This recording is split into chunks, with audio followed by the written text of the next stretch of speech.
Introductory note.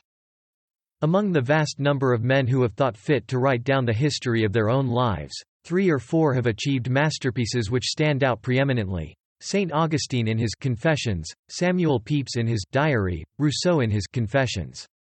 It is among these extraordinary documents, and unsurpassed by any of them, that the autobiography of Benvenuto Cellini takes its place.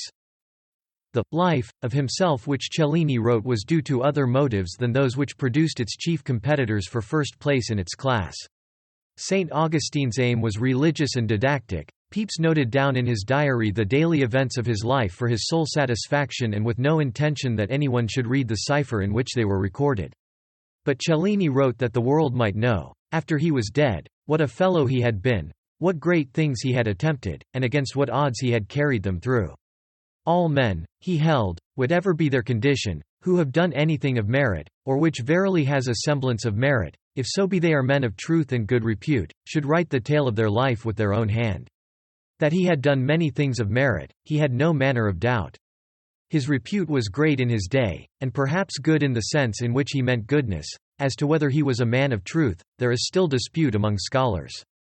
Of some misrepresentations, some suppressions of damaging facts, there seems to be evidence only too good. A man with Cellini's passion for proving himself in the right could hardly have avoided being guilty of such, but of the general trustworthiness of his record, of the kind of man he was and the kind of life he led, there is no reasonable doubt. The period covered by the autobiography is from Cellini's birth in 1500 to 1562. The scene is mainly in Italy and France. Of the great events of the time of the Reformation and the Counter-Reformation, of the strife of Pope and Emperor and King, we get only glimpses. The leaders in these events appear in the foreground of the picture only when they come into personal relations with the hero, and then not mainly as statesmen or warriors, but as connoisseurs and patrons of art. Such an event as the sack of Rome is described because Benvenuto himself fought in it.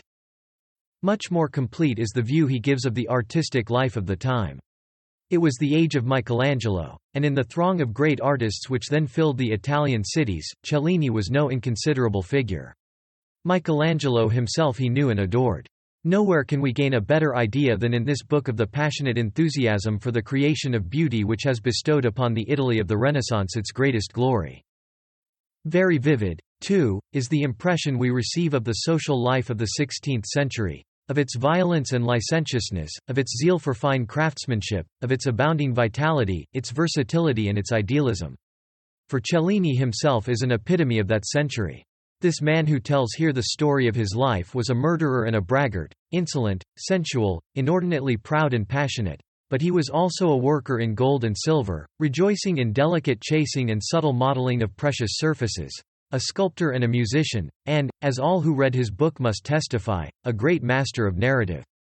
Keen as was Benvenuto's interest in himself, and much as he loved to dwell on the splendor of his exploits and achievements, he had little idea that centuries after his death he would live again, less by his Perseus and his goldsmith's work than by the book which he dictated casually to a lad of 14, while he went about his work.